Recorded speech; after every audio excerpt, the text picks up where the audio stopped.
Hello, I'm Jimmy Thomas, the president of the Friends of the Geeson School of Theology, and I want to welcome you here today to the launch of the Friends of the Geeson School of Theology Bible in Focus live stream series of virtual seminars focusing on topics of general theological interest, where we get the opportunity to ask the Geeson School of Theology professors to offer their insights of the Bible and cultural and social interests, like today's topic, gender and the Bible.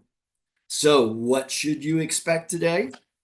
This session should last about 45 minutes. Following my brief opening, Professor Dr. Joel White will provide us with his seminar presentation. Now, while this is happening, you'll notice in YouTube that there is a chat feature. Please enter your questions you'd like to ask Professor Joel White, and Susan Hicks, our treasurer for our board of directors, will be keeping notes and be leading a 10-minute question answer session following his presentation. Then I will come back to close out with the latest news from the Friends of the Geeson School of Theology. But before I turn it over to Professor Dr. Joel White to introduce himself and our topic for today, I have a short video to introduce all to the Geeson School of Theology and why it's so important to support its focus on instilling a passion for Bible-centered theology.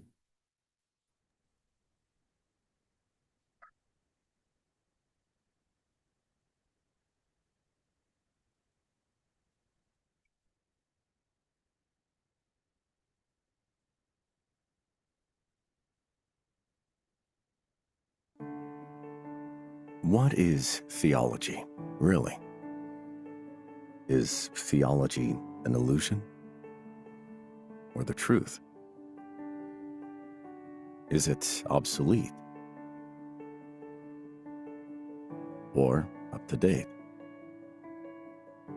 Is it an obsession with the past or a clear view of the future?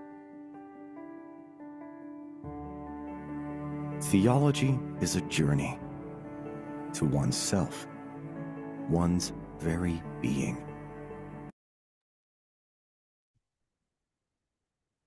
It shows me who I am, where I came from, where I belong, why I'm alive. Theology convinces me that I am wanted, loved, valued. Theology reveals what satisfies me. It helps me flourish and gives my life meaning.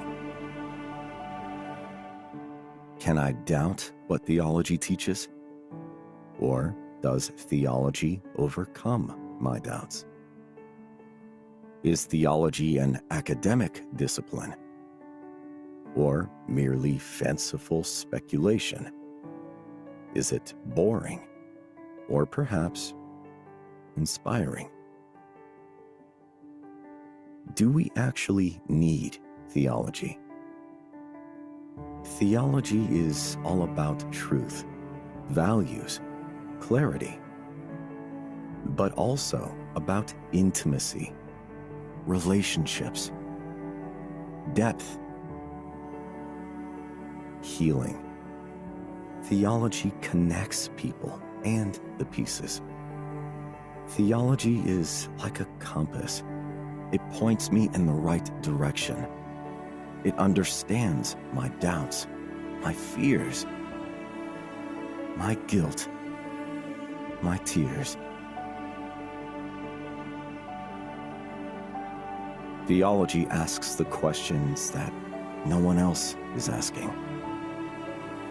It leaves me in awe of creation and God's creativity, of beauty and diversity. It helps me see others clearly and value them more. Theology points the way to reconciliation, to justice, freedom, love, redemption. Theology is all about our great, mighty, and merciful God, the Holy Spirit, and about Jesus, the Savior and Redeemer, and the church, the world, and people. It draws eternity into the present. Theology is an investment in things that last forever. It leads me to the goal, and the goal is only the beginning of the journey.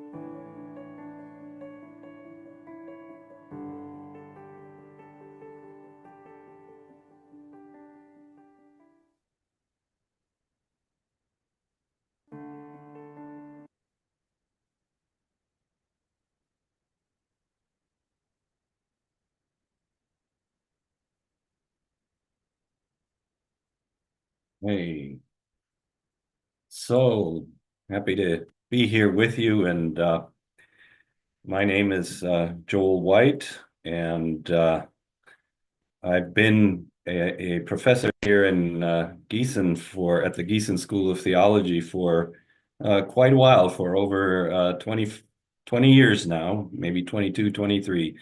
And it's a joy to be here. I've always enjoyed the opportunity to work with this group of people, these students, and in Germany. Germany is a place there where the gospel used to have a profound impact, but Europe in general has become very secular.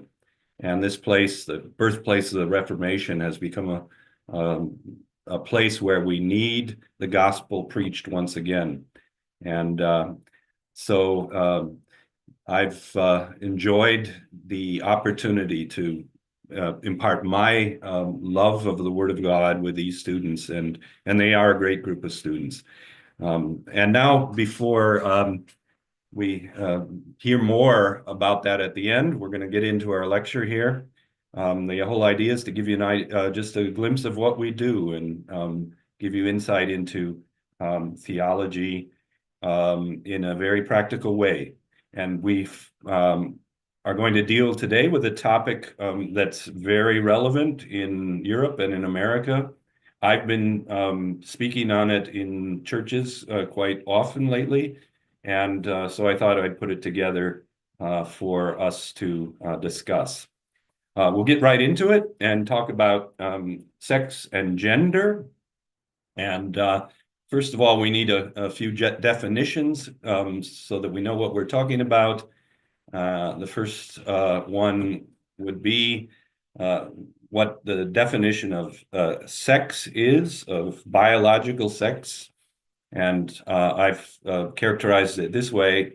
It is the set of biological characteristics of an individual member of an animal species that enable it, in principle, to perform the male or female role in reproduction. So it's purely a biological category.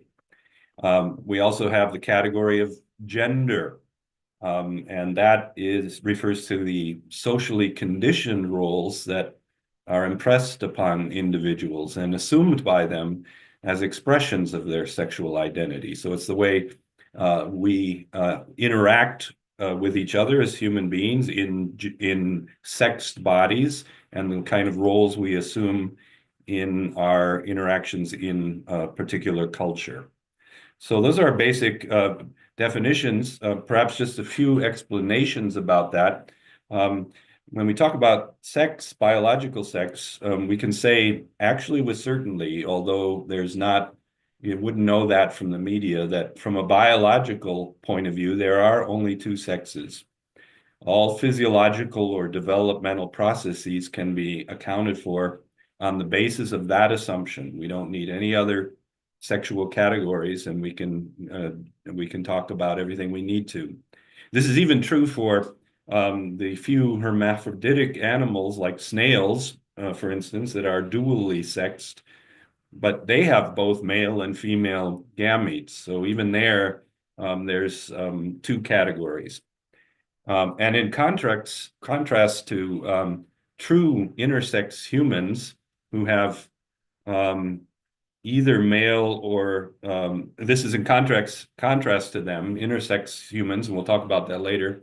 Most people have either male or female gonads, and intersex people have underdeveloped ones, but never both at the same time. Another way you can think about this is every single human being on the earth has one biological father and one biological mother. Not one has a parent of any other sex. And since biological sex is determined on a chromosomal level in the earliest stages of embryonic development, it is impossible to actually change one's sex. You can suppress or modify secondary sex characteristics, but not one's basic sex in terms of the chromosomal character of our cells. On the other hand, it's pretty obvious, I think, that gender, as it's defined here, is a malleable category. It's flexible. What it means to be a man or a woman can vary considerably across cultures or subcultures. I heard a lecture recently about antique cultures around the Mediterranean area where the speaker said fishing, as an example, was in many of these cultures was women's work. Well, you couldn't tell that to any of the men where I grew up in northern Michigan. That's definitely the man's purview. And so those things can change across cultures. And so in this sense, gender is socially defined and culturally conditioned. And we'll talk about how they relate to each other in what follows.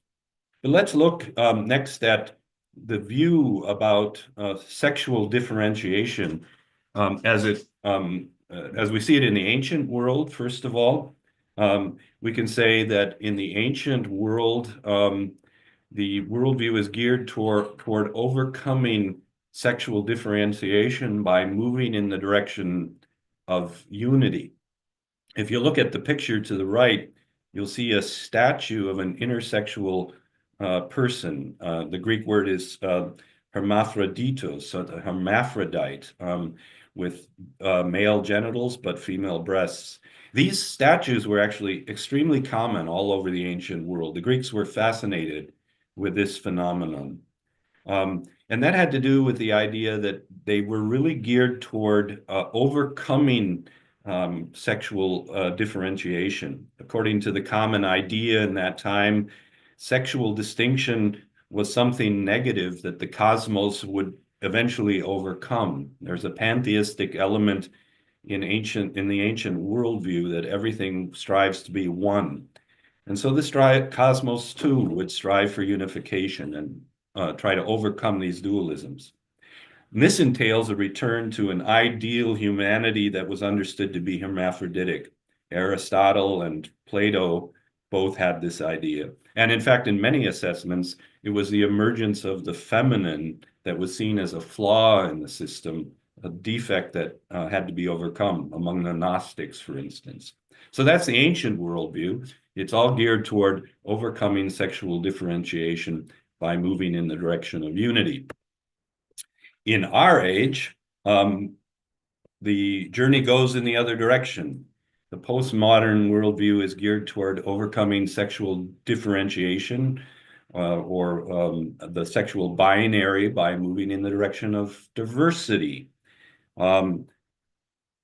Here, the hope is not that the division of the sexes will morph into some kind of monotonous unity, but into a limitless diversity. Just like the antiquity, postmodernity can't deny the biological differentiation of the sexes, but its trick is to downplay the significance of that differentiation to such an extent that it becomes meaningless. Being male or female has nothing to do with biological sex, people would say.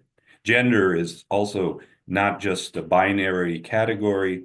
It's merely a social construct, and it can be overcome. We can think of limitless gender identities. As a matter of fact, I asked ChatGTP to come up with 30 different categories of gender identities, and this is what the list contained, and I could have given you 50.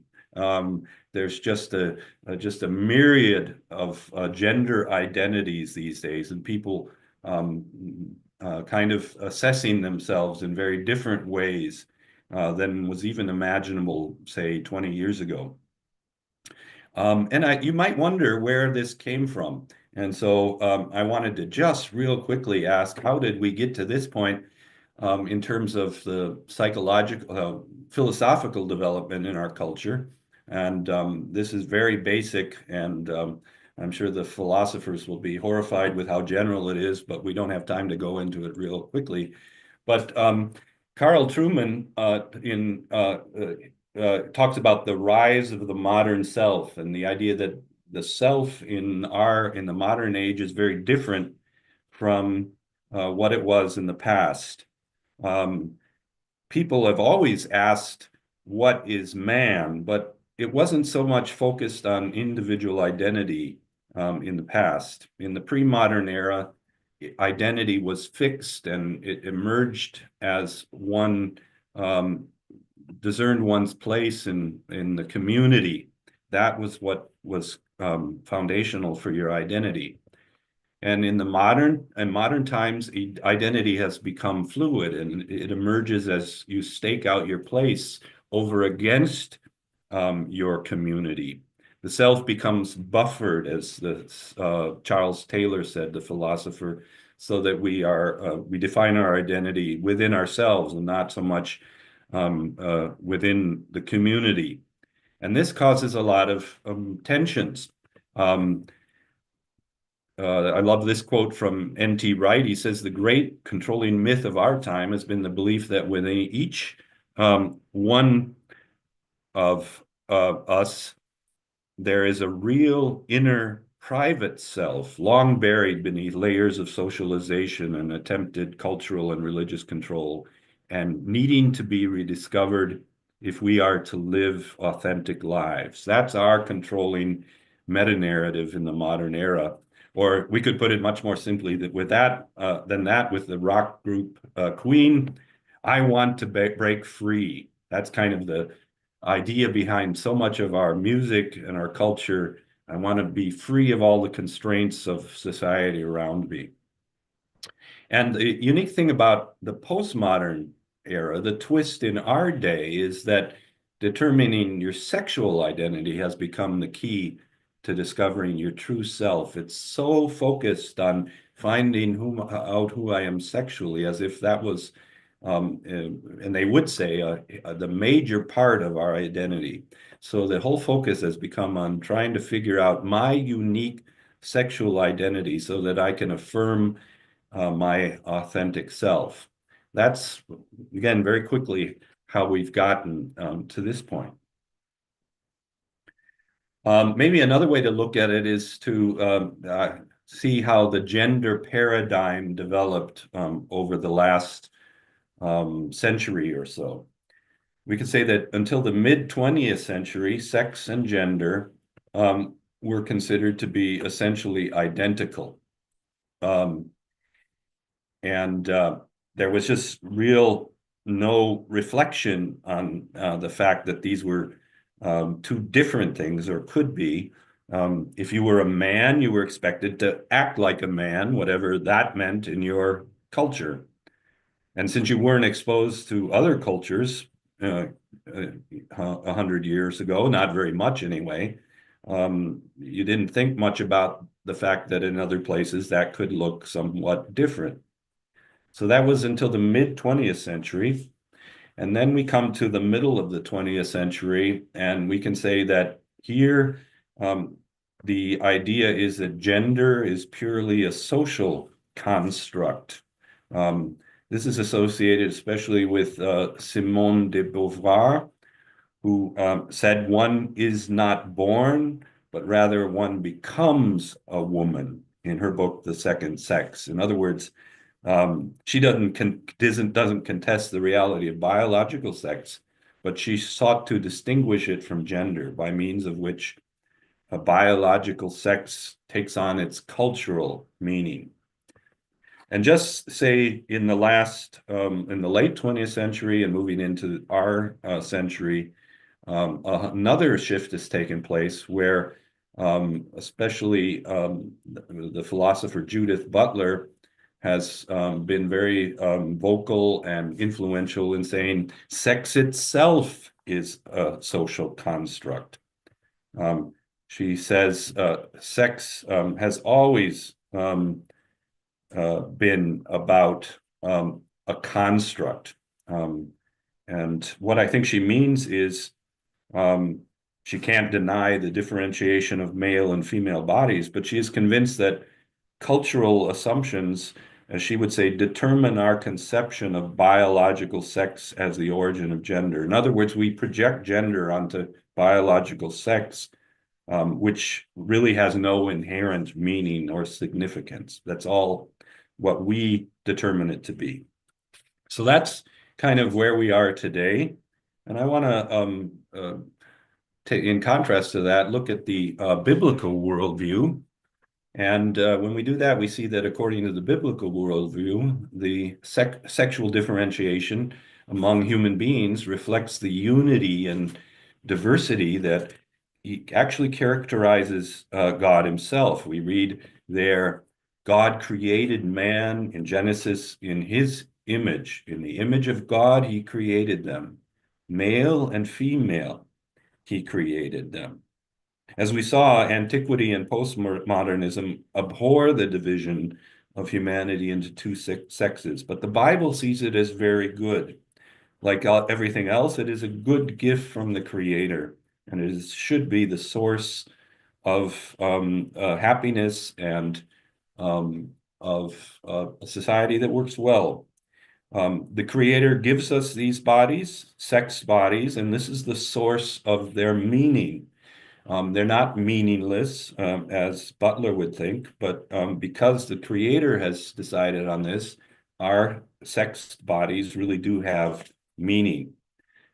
And it's interesting that sexual differentiation is, particularly in this passage, seen to be meaningful for human beings. It's interesting that in the first chapter, when we hear about the animals that are being created, there's not a word said about their sexual differentiation. We only hear they were made according to their kind. But with human beings, it suddenly becomes very important that God made them as male and female. And I think this reflects the understanding that sex and sexual differentiation goes deeper with human beings than it does, I think, for animals. Animals, actually, most of them are pretty asexual for most of the time. There's a few weeks a year where they're in heat, and then that becomes a big deal. But otherwise, it isn't anything that really has any meaning, and you don't see them acting out gender roles outside of that. So that's just one thing we could say. Many differences between sexual and human sexuality that show us how deeply this understanding of what it means to be a man or a woman goes. It's interesting, for instance, that doesn't seem that sexual violence traumatizes animals. Sometimes with some species, you look at what happens in the sexual act and it's pretty violent, but it doesn't seem to affect them. But if a woman experiences sexual violence, that'll impact her for the rest of her life. It goes very deeply for human beings. Because God has made us sexual beings. According to the Bible, sexual differentiation is also an expression of God's nature. He is a diversity within a unity. That's the triune nature of God. And in a way that's different from that, obviously, we too reflect unity and diversity in the fact that we are one species, but yet man and woman. So that's the biblical worldview very quickly. And when we we'll look a little deeper at that. It's interesting that the Bible itself distinguishes between sex and gender. This might be counterintuitive to you, but let's look at how languages deal with this differentiation. In English, we have the categories of male and female for sex, for biological sex. And when we're talking about gender, we use the terms man and woman mostly. That's when men and women interact together, that those terms become important in social contexts. German has that same distinction. French, I think most languages do. And interestingly, the biblical languages have it too. Hebrew has the words zakar and nekava for male and female. And when it's talking about gender, then it uses the terms ish and isha, and Greek has the same differentiation between terms for biological sex and for social gender. That is interesting because we see in biblical examples how that plays out. We read Genesis 1:27. It talks about the creation of men and women, or male and female, as biological categories. But when men and women interact with each other, then, as in Genesis 2:24, then the terms that are used are man and woman. And you can see this all through Scripture. And the same thing plays out in the New Testament when Galatians wants to say that doesn't matter whether you're male or female, you're equal in Christ, and it uses the biological terms. But when it's talking about the relationship of men and women, particularly in marriage, then it will use the terms for gender. So that's not something new. That's in the biblical languages themselves.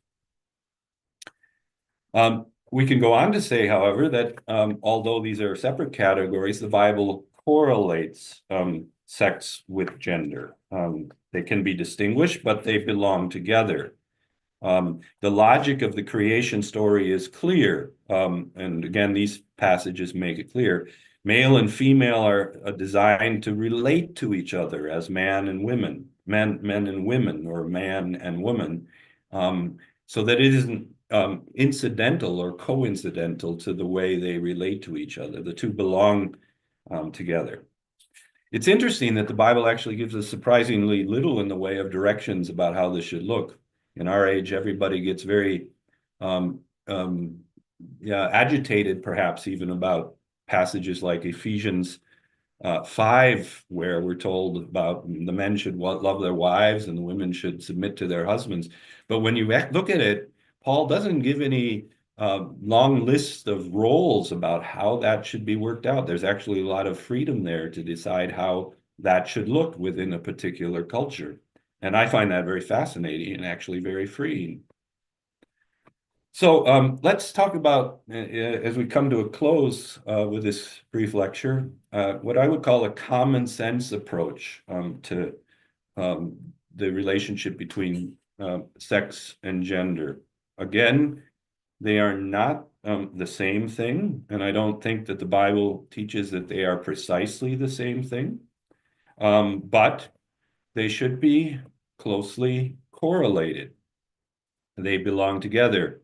And actually, we see that there are, when you look at the data, even in our world, some statistically significant differences in the way that men and women think and act. There have been studies that have been shown that, for instance, and we're not talking about every man or every woman, but as groups, that there are some correlations that hold for the one or the other, and they're in the form of bell curves. So it's been noticed in a lot of business literature that women have a stronger desire for consensus than men do. And that's something that businesses need to know, for instance, and use to their advantage.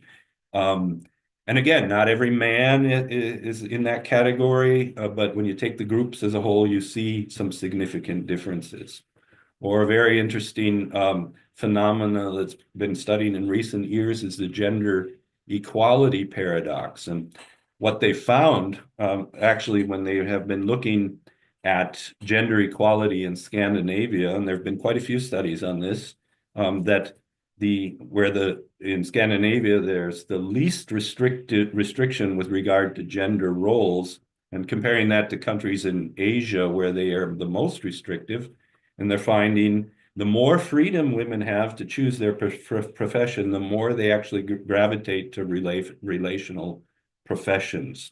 And that's baffling to the studies that have, or to the people who perform these studies. They weren't expecting that.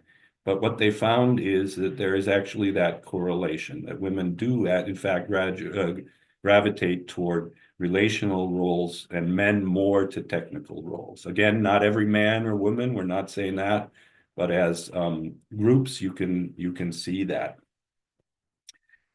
So I want to talk just briefly about intersexuality, because I think a common sense approach should let us make us aware that in a fallen world, the biological sex of an individual will not always be unambiguous. Intersexuality is a medical condition that involves developmental impairment on a chromosomal, hormonal, gonadal, or genital level.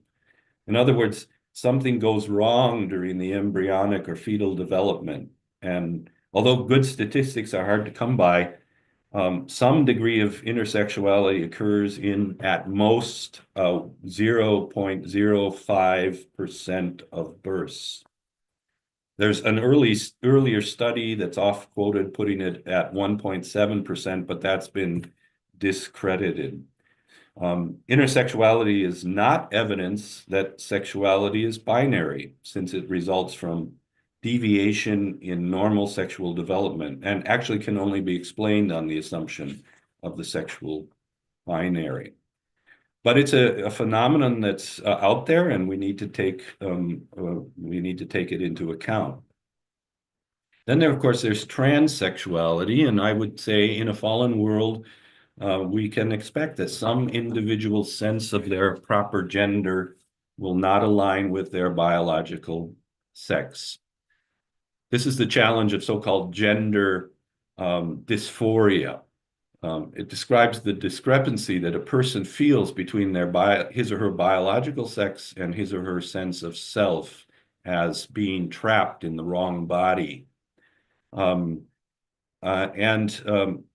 recently, this was considered a psychological disorder, because from a medical point of view, it is actually not a thing. There's nothing wrong physically or medically with a person, but this has changed under the pressure from trans activists in our time. Until the 2010s, there was actually a very low prevalence of transgender identification, maybe 0.5% of the population. And it was almost always males who wanted to become females, but that has changed. And we now talk about rapid onset gender dysphoria. In other words, that people very quickly, usually in adolescence, start to feel this.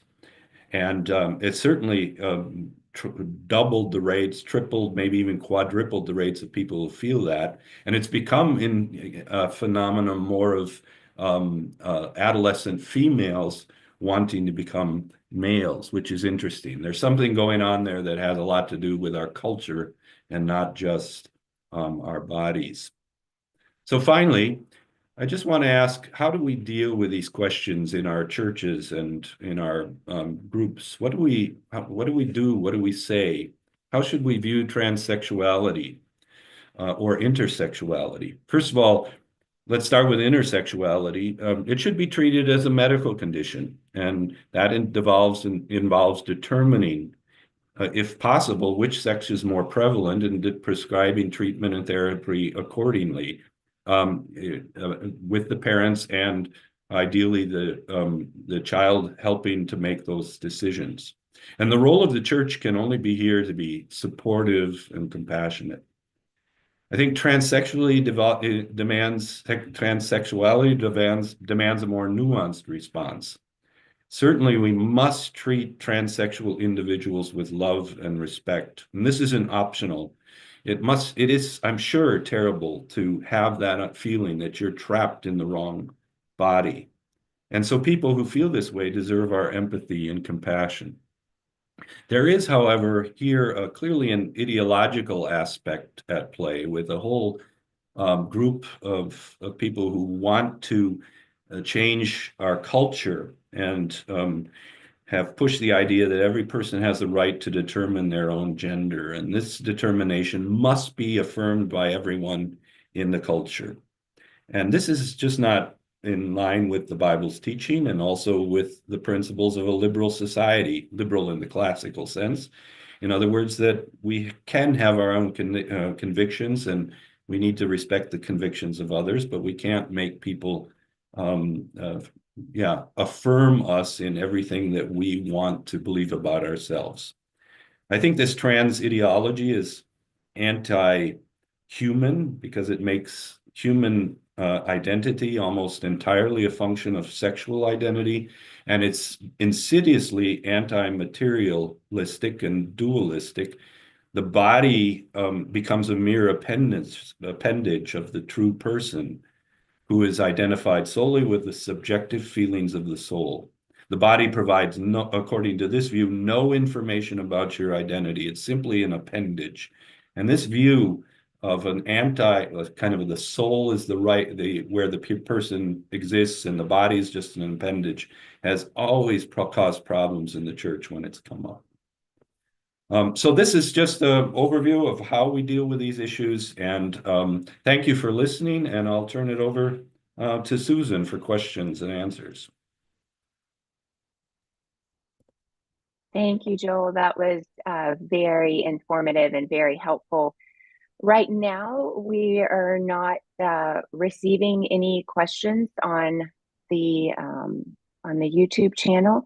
We do have several individuals who have really thanked you for providing this feedback and are saying that they're loving the information, they're loving what you've shared, particularly the bell curve diagram was very helpful to an individual.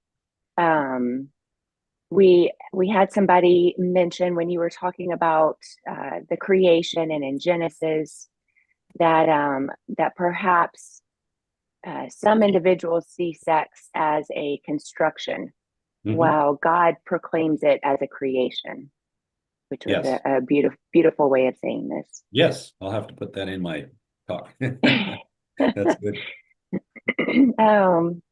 Yeah, but right now we are not seeing any specific questions from individuals who are watching. I think it would be a good time to let people know that if they had some specific questions to Joel, we'll make sure that that email gets put here in the chat so that he can respond. If you start thinking later about a question you might have and wished you'd had a chance to ask it, Joel will be available for that. So we did have one question come up here, Joel. Okay. Mark is asking, are you finding a hostile response to this message, and how do you navigate that response? Yeah, that's a good question. There is some hostility when I present this, but generally when I make the point, and I think it's a very important point, that we differentiate between the people who are suffering, and it really is suffering when you talk to them or hear about them, this understand. I mean, we all, to a certain extent, you can remember when you were an adolescent and you felt awkward about who you are and unsure of yourself, and just magnify that. And that's how these people feel. And that we need to understand that and treat people who have that sense with real compassion on the one hand, and separate that from the ideology on the other. I think that helps, that people know we as Christians really do want to reach out to suffering people and help them. But part of their suffering is also the ideology that the culture is pushing. And I think we have a right and a need to push back on the ideology. So, and when I talk, I try to make that very clear. We want to help people who are suffering, but we also have to have answers for the ideology.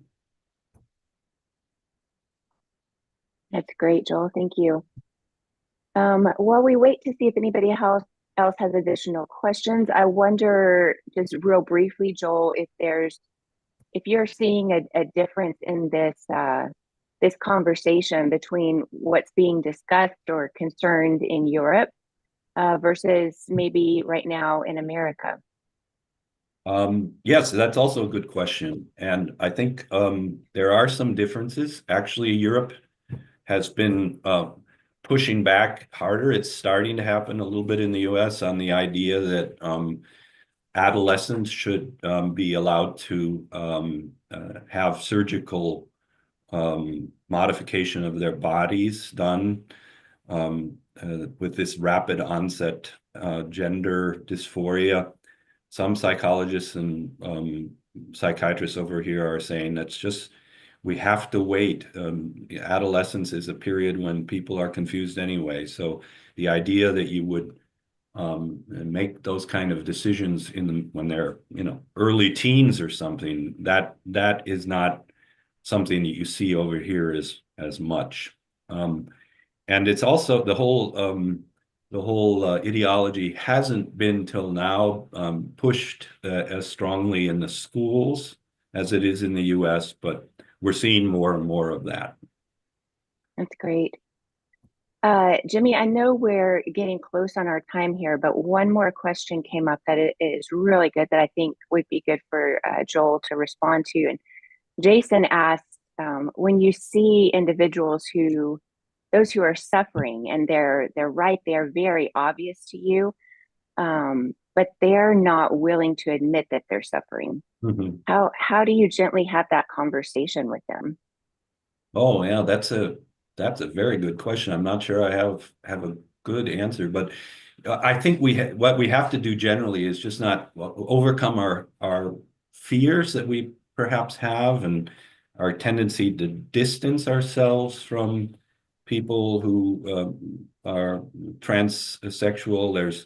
They're breaking kind of down sexual norms and barriers, and that's disconcerting. And we have to kind of get over that. And I think that's probably the first step, just to make ourselves enter relationships and be there for them, because there is a lot of suffering that's going on, a lot of, not always, but often a lot of trauma, sexual trauma that's led people to kind of go this direction. But it's all about having a relationship with them to begin with, I would say. That's great. Thank you, Joel. Again, if you think of any additional questions after you process or watch this video again, the email address has been listed in the chat there on YouTube, and we welcome any additional information. And at that, I'm going to pass it over to Jimmy. Okay, great. Thank you so much, Joel and Susan, for leading that great dialogue and for the material covered today. As you might understand, the need here to hear the gospel in Germany is very great. Did you know that 59% of East Germans don't believe in God at all, and that only 3 to 4% of Germany's 88 million population are born-again believers? The land of the Reformation has become very postmodern, and the Gießen School of Theology has long recognized this need and is equipping young students to study and communicate their faith in many different contexts. The Friends of the Gießen School of Theology's vision and mission here in the U.S. as a 501(c) is to help promote this awareness of the Gießen School of Theology in Germany towards recruiting students, encouraging travel from the U.S. to visit the Gießen School of Theology, to support the faith and joy of the faculty and the students and alumni through gaining prayer and financial support for their lives and ministry. If you would like to get involved to support us in this effort, I encourage you to connect either with the QR code or with the email address over my shoulder, and please sign up to be a part of our prayer team with your contact information. And if so, please prayerfully consider giving financially. Please join our Facebook sites and our Instagram sites. You can get some great current information as to what's going on there.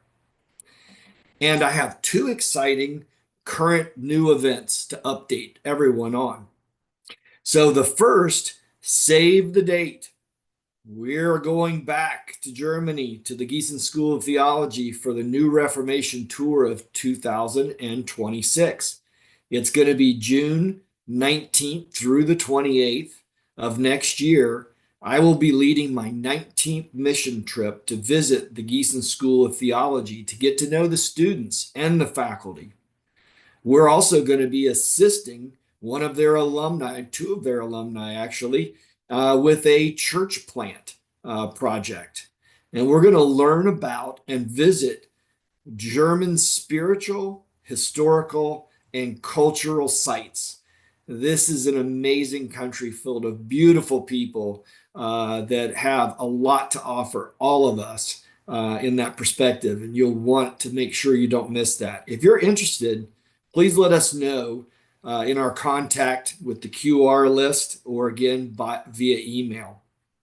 Next, I got one other update, and it's time to double your donation now to support the Gießen School of Theology campaign that we're doing right now to remodel the old lecture hall.